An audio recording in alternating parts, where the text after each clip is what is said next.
Today we're feeling a bit dejected. We've bought the most beautiful orchids and now they're looking like this. We've tried everything we know, but the orchid still refuses to bloom and grow. My precious! Don't give up on your orchid just yet. There's hope for your precious orchid. It happens to the best of us. Good morning from the Nature Company. We'll introduce a solution that will reignite your passion for orchid care and help bring your plant back to life. The secrets to unlocking your orchid's full potential. As you've noticed, we have liquid soap here. You've been wondering what this is all about. It's often touted as an insecticide and a good general tonic for your plants, but let's get back to that at the end of this video. As you may have guessed in the introduction, today's video is about ginger and how it affects the growth and health of your orchids. It's a commonly used kitchen ingredient which has a lot of benefits not only for humans but for plants too. There's a lot of beneficial nutrients in the ginger that are going to make your orchid grow well and keep it healthy. It allows the blooms to last longer, it increases root growth, it's a natural insecticide, fungicide, bactericide, and funny enough, a viricide. So ginger. To start off with the root growth, how does ginger increase the root growth of your plant? It being a root, actually a rhizome, it's got auxins in it, which are a plant hormone that increases root growth. So with the auxins, which are the plant hormones, these when put to your plant will help you grow nice, strong, healthy, fresh roots. So if you're having problems with your root growth, ginger also has a high nutrient count. It's got vitamin C, potassium, phosphorus, calcium, magnesium, and also all the essential oils. The gingerol, which is one of the ones that we're particularly interested in getting out of the ginger.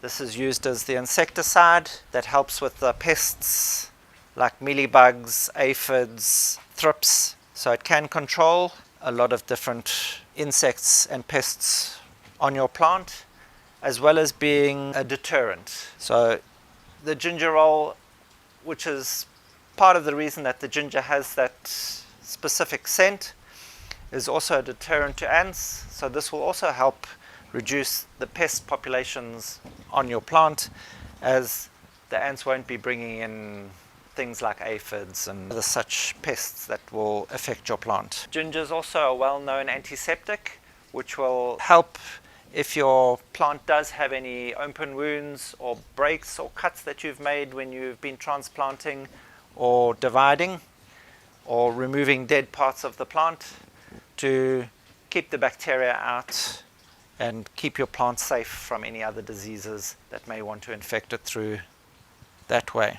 And also the antifungal properties found in ginger are very effective against fusarium, which gives up to a 70% growth inhibition, and even up against rhizoctonia, which are both serious fungal pests in orchids. So this is giving you a great help with your general orchid fungus management system. Ginger is also an anti-feedant. Strange word, I know. All it means is that it deters pests from eating, and especially on the orchids, we don't want the moth larvae or the little caterpillars to get in and start eating away at your leaves.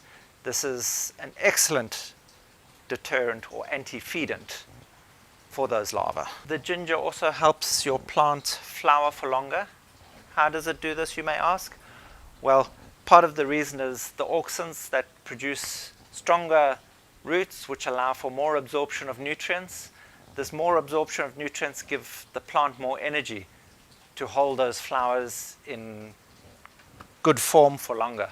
So you'll definitely have longer lasting flowers on your orchid if you're using ginger. Another problem a lot of people come up with is they're saying that their orchid leaves are sticky.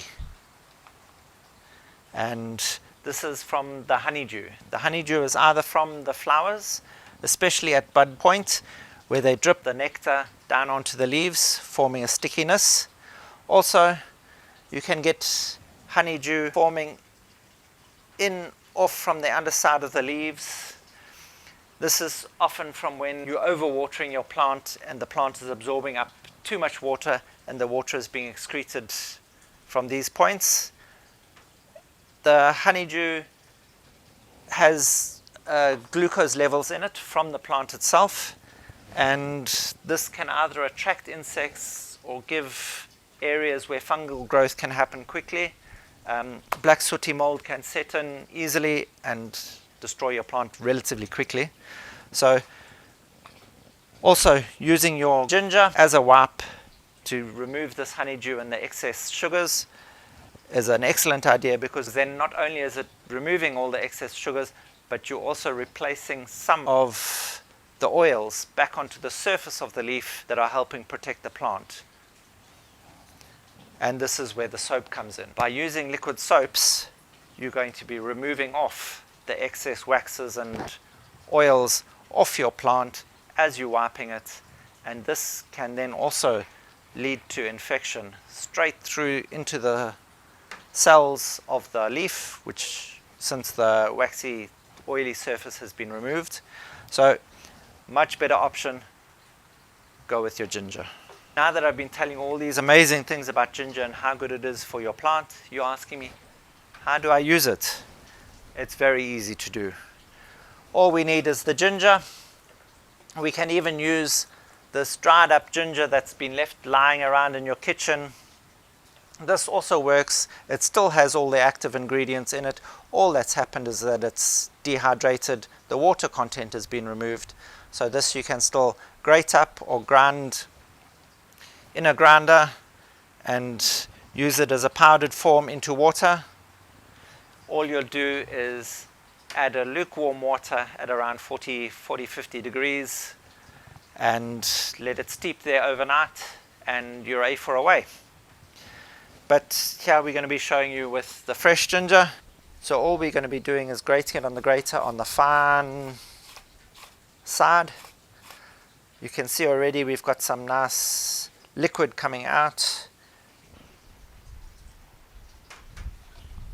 And there we have all the nice ginger that we're going to be using in our mix. So now all we're going to be doing is turning this out into our liter of water. So we basically used about an inch of ginger, and we're going to steep that in water. This is just cool water. It's not boiled, it's not warm, just straight from the tap. If you've got filtered water or distilled water, it would be better to use to avoid the salt impact that tap water may have. And we're just going to let this settle and soak in overnight, and then it's ready to use in the morning. Okay, after letting this steep overnight, we can see we're already getting to have a nice cloudy appearance to the water, where all the goodness of the ginger has been leached out, and we're now going to strain out all the excess particles, so we just land up with a nice clean water. So now we've got all the strained particles out and a nice ginger water leachate to use. So we just use this as, again, we use our favorite word, tonic, for the plants. Into our spray bottle.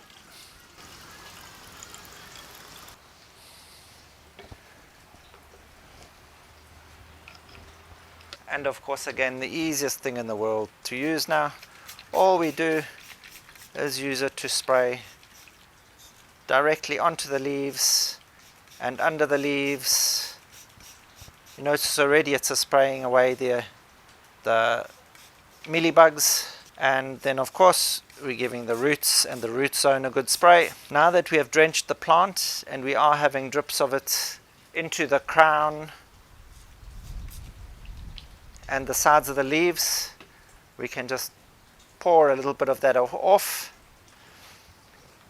and we can just also wipe the leaves. This will help get rid of any of the other leftover attached insects. but any of the soft body insects such as aphids will be killed by the ginger anyway. But all we're doing is just wiping off some of the excess water. And we're going to put this in a nice place with a lot of air movement to allow it to dry quickly, so we don't get any rot set in, even though we have it has antifungal properties. But by doing so, we've also wiped off the excess dust and the other particles that are blocking up the stomata. This is going to allow your plant then to breathe properly and take in all that good fresh air and absorb all those good nutrients from your ginger. And now you're wondering, is ginger just a YouTube fad? No, it's not. There's lots of scientific evidence out there on the efficacy of ginger on plants. It's been used in permaculture and organic farming for many, many years, and the results are just being proven to be worth your time and effort. And now for this poor dead dying precious that we saved from the bin. Best thing to do is remove it completely from its pot. We see all the dead dying roots and leaves. What we're going to be doing is, before we do anything else, is we just spray the complete plant, every section of it. With the spraying, we're going to be killing all the excess fungal growth that's on it, any of the spores that are going to be germinating, and then we'll just leave this to dry for a day in a nice well aerated place out of direct sun, and then we'll go back to repotting. Repotting is in one of the previous videos. You can scroll through and find how to repot your Phalaenopsis orchids, and with a good treatment your plant should recover nicely and you'll have a flowering plant in no time. Thanks for watching, and if you found any of this information helpful, please like and subscribe below. Press that notification bell, bing bong, to be notified of our latest videos that come out, and share with all your friends. Help us grow as we help your orchids grow.